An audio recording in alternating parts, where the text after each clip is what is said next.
Hello and welcome to Kelly's Wordy Reactions. Thank you so much for taking out the time to stop by today. And so today what we're going to be doing is getting into another one of the jail calls, not the video visitation today, but it's the jail calls. And this one is between Ernesto and Dre. All right, so let me go ahead and get this thing queued up. Here we go. This video contains two calls between Ernesto and Dre. These two calls were made on November 16th, 2023, the same day as the last call you heard. If you remember, Ernesto asked Dre how it makes him feel when people call him Nasty Nesto. Take a listen.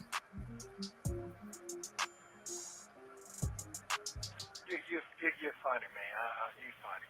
Just making me. Yeah, so I'll be wanting to answer your question. How that make me feel?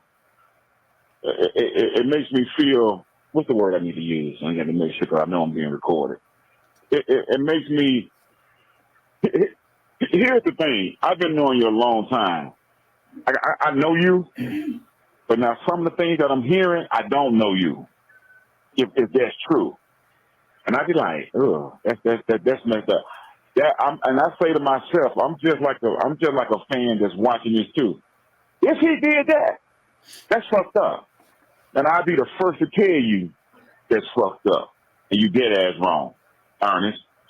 But then some of it, I listen at, and I keep listening because you know me, I dissect things. I be like, no,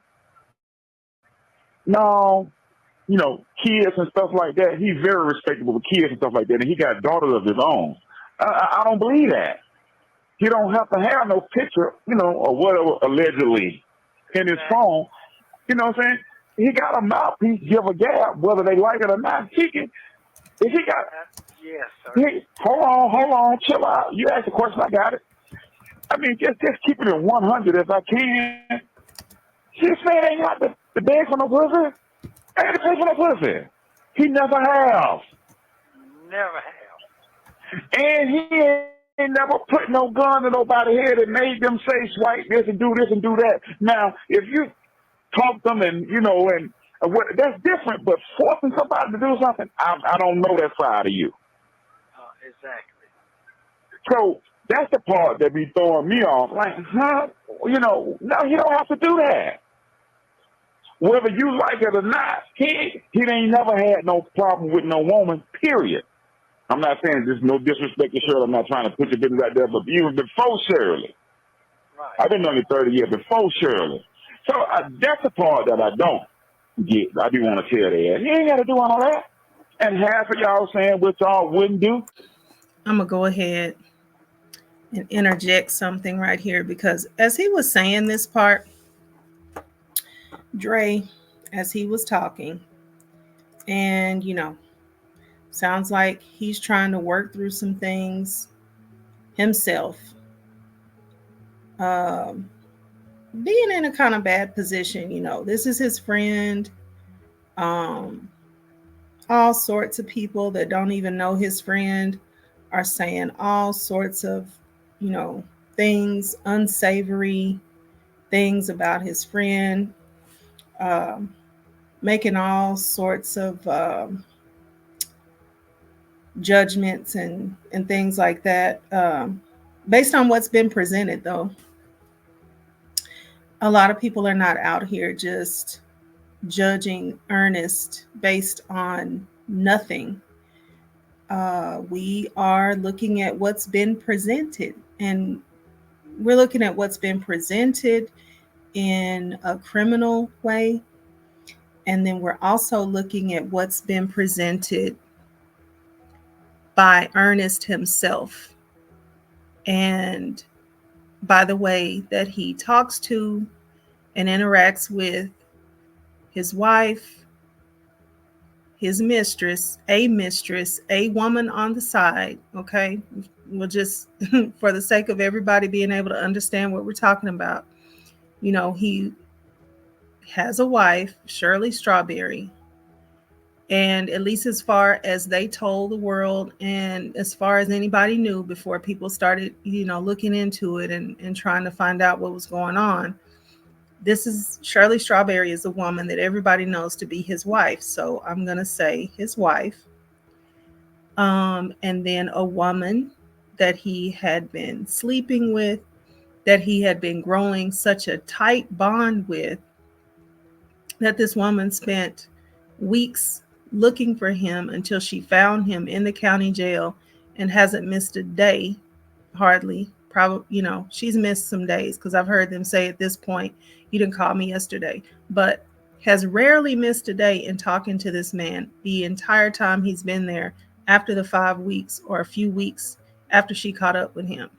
So whatever kind of relationship you want to say that is, somebody that slept with a man a few times and lived in a whole nother city, so couldn't be like more regular than that. But she did end up being intimate with him a few times and talked to him nearly every day before he went to jail. Now continues to talk to him nearly every day after he went to jail, and is 100% in his corner right now. Okay, so that's what we see. That's what we see about Ernest. We hear the conversations between, like I said, him and his wife. We hear the conversations between him and this woman friend, intimate partner that he had before he went to jail. We hear the conversations between them. We hear the conversations with his friends, and we hear the conversations with his relatives, his son, and about his other son, about his daughters. It's like he's got a son that he favors, a son that he doesn't favor, a daughter that he favors, a daughter that he doesn't give a flip and rip about. Okay, so we are getting insights and a lot of insight into who this person is. In other words, with all that being said, we're not just pulling things out of thin air. We're going based on him. We're going based on what he's been charged with by people who charged him. It wasn't just like someone that went into a store and the people say you stole something and you say you didn't steal it. The people say you walked out with it, but you say that you didn't realize it didn't get checked out in your cart. Like, it's not the same thing. Ernest has charges that, where real people went in and gave very long, very detailed, very thorough, very thought out testimony of what their account was with him, in which he did something to them that was considered to be criminal. And if it wasn't criminal, there would be no law against it. There would be no charge. So this is what people are talking about. And yes, you have your creators who are, in their own creative way and with their own personality, they do different things on their platforms. Some people, have a lot of fun with the information. Some people just give a lot of details and just work through things. Some people just do a lot of analyzing and breakdown and looking into things and just seeing what happened here, just pointing out the obvious. I see Dre as being in a very awkward position, and I get that. But the reason that I stopped here on this point right here is because, Dre is trying to make sense out of this nonsense, and he's trying to uh, reconcile what makes sense and what doesn't make sense as far as these crimes are concerned.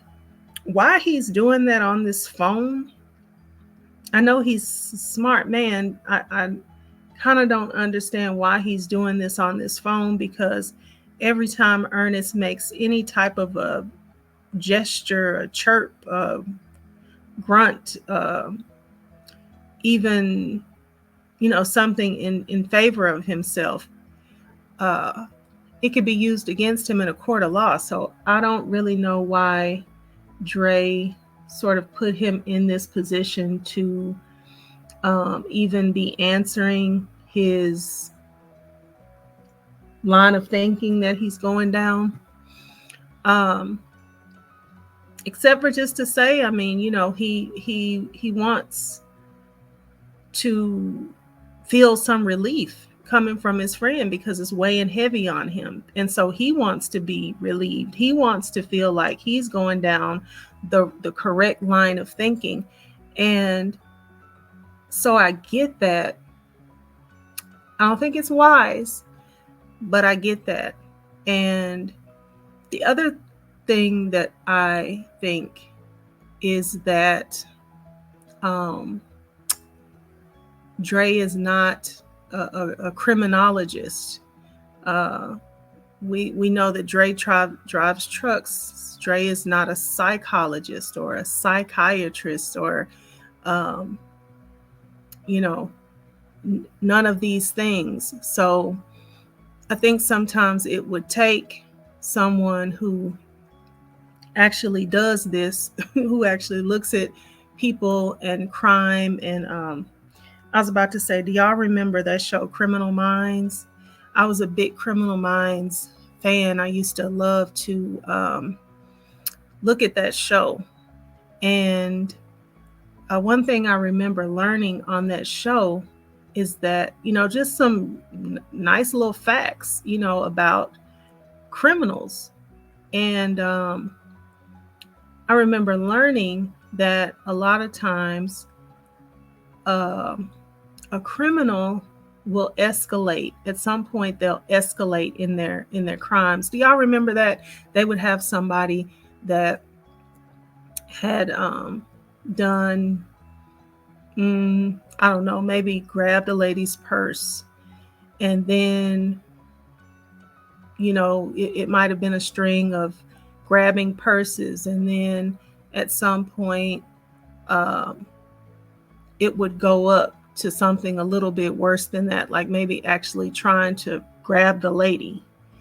And then at some point, by the time they got the case file, the person had actually taken somebody, and so they would investigate this pattern, so to speak, whereby they would notice that, okay, this guy is escalating. This guy is escalating in his criminal pattern. Okay. Now, I also, I'm not a psychologist. I'm not a psychiatrist. I don't study this type of thing at all. The most I can tell you about it is from Criminal Minds, but I can also look it up and see if what I'm thinking might have any bearing on this. This is still not going to say what's really true for this man and what's not true for him, but it's just to say that knowing somebody and saying that I don't see you doing that because you've never had a problem with this. Yeah, you might like the ladies and stuff like that, but I just don't see you doing anything like that. You've never had a problem, any type of problem getting any type of woman. that might be the exact reason why somebody would, and people do things like this. We're not saying Ernest did, but I am saying some people do. Some people want a challenge. Some people get frustrated that there was a time that they could get exactly what they wanted, and now there's another time when it's a little bit harder to get exactly what they want, and maybe they don't like that. Maybe that frustrates them, and maybe they like what they like and they want what they want, but the people that they want don't want them. Just because you don't have a problem with getting some ladies doesn't mean you don't have a problem with getting all ladies. A woman might be quite willing to entertain you and entertain your advances, whereas her 22-year-old daughter might not. But what if you want the 22-year-old daughter, not the mom? And what if that 22-year-old daughter don't want you? It's things like that. But let me get into this thing about criminal escalation. And this is coming from Cambridge University Press. Online, cambridge.org. Okay. And this is escalation in the seriousness of crime. Escalation refers to the tendency to commit more serious offenses as a career progresses. The widespread assumption that the seriousness of crime escalates is largely fed by the analogy between criminal and occupational careers. The term career implies an expectation of reaching a higher rank. A career begins with minor dabbling, which does not require specific knowledge. Through ongoing training and improvement of skills, the career may culminate in complex involvement. The prison environment is thought to play a special role in the escalation of offense seriousness. What one cannot do when one enters, one may be fully competent to undertake when one leaves. Many of the criminal careers which unfold in the mass media reaffirm the impression of escalation. Those offenders who have committed very serious crimes, such as life ending, are often mentioned. Many have a long prior list of less serious forms of crime. In light of this, the life-ending situation appears as the peak or final stage of the criminal career. The assumption of escalation is also fed by criminological research. As mentioned in Chapter 2, Clifford Shaw's pioneering study, Brothers in Crime, describes the seriousness of crime as an escalating process.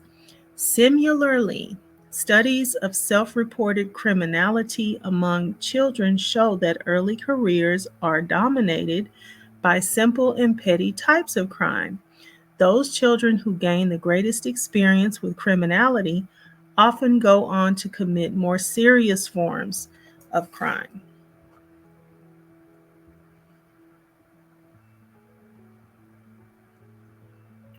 Okay.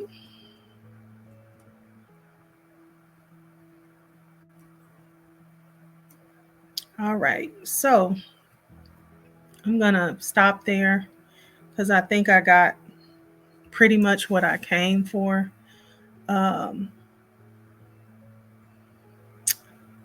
But basically, right in through here where it says a career begins with minor dabbling, which does not require specific knowledge. Through ongoing training and improvement of skills, the career may culminate into complex involvement. And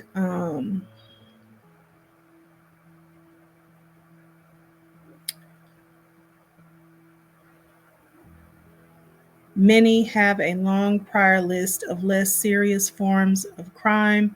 In light of this, when they said the really major crime appears as the peak or final stage of the criminal career. So I just wanted us to see and take a look at the fact that if somebody is involved in crime, very, unethical behaviors and going over into criminal behaviors and all that, crimes can escalate and often do escalate. And, you may not see something coming. But crime is also something that people hide from their friends and family oftentimes. So you wouldn't know about all the crimes that a person has been doing and getting away with, and you wouldn't necessarily see the escalation because you didn't even really notice the life of crime that they had been living in the first place.